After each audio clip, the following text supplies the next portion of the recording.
I love when Sean McDonough's voice cracks. He's one of the best in the business. And when that voice cracks, you know it's getting real because McDonough's lighting up the microphone. Trinidad Chambliss touchdown pass against Georgia in the Sugar Bowl, thanks to ESPN and ABC. He has won yet another appeal in a Mississippi State court. The win back is eligibility for a final year of D1 college football. I still don't understand why Chambliss is convinced that he couldn't make more money in the NFL than he will next year with Ole Miss. But here we are. Now, the word amongst everybody talking about it is that maybe his agents have heard from all 32 teams that absolutely none of them would have any interest in drafting Chambliss, at least not on the first couple of days of the draft in April. Now, I personally find that hard to believe. I know there are people out there who aren't Trinidad Chambliss believers, but especially given the way the dude played last season, up to and including the playoffs. I'm a Chambliss believer. Laugh at me if you want to, but I'm left wondering about a scenario that may be far more frightening for Trinidad Chambliss and his future NFL prospects than the idea that 32 teams aren't interested in him.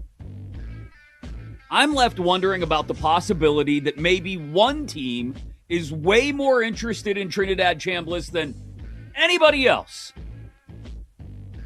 The idea that maybe the Jets are very, very interested in Trinidad Chambliss. Think about it. The idea of playing for the Jets, even the possibility of it was enough to send Dante Moore running back to Eugene, Oregon for another year. Could the idea of playing for the Jets be enough to send Trinidad Chambliss back to Ole Miss? Absolutely. Now, would it be crazy to take Chambliss second overall? Absolutely. I like him. I don't like him that much. But have the Jets done wilder and stupider things? I would defer to our video producer, Mike Brown. Absolutely. They're the Jets. Grandkids are drafting teams based off of Madden ratings. They're the Jets.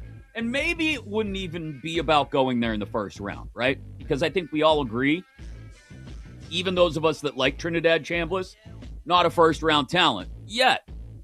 And maybe that's it. Maybe Chambliss really believes going back for another year will take him from guy who may go in the 5th round to guy who is a solid first or second day draft pick with another good year at Ole Miss.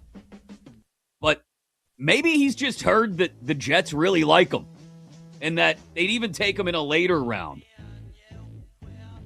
I don't know. If that scuttlebutt exists, I think we would have heard about it by now, but maybe it's flying just far enough under the radar that the mere possibility, as minuscule, infinitesimal as it may be, the mere possibility of ending up in Florham Park is enough to dissuade Chambliss from wanting to go into the draft until after the Jets have hopefully found a different quarterback at some point this year. Is it that far outside the realm of possibility that Chambliss is dodging the Jets? Don't worry, I've got enough tinfoil. We can all make hats. I want to get into this in a little more detail later.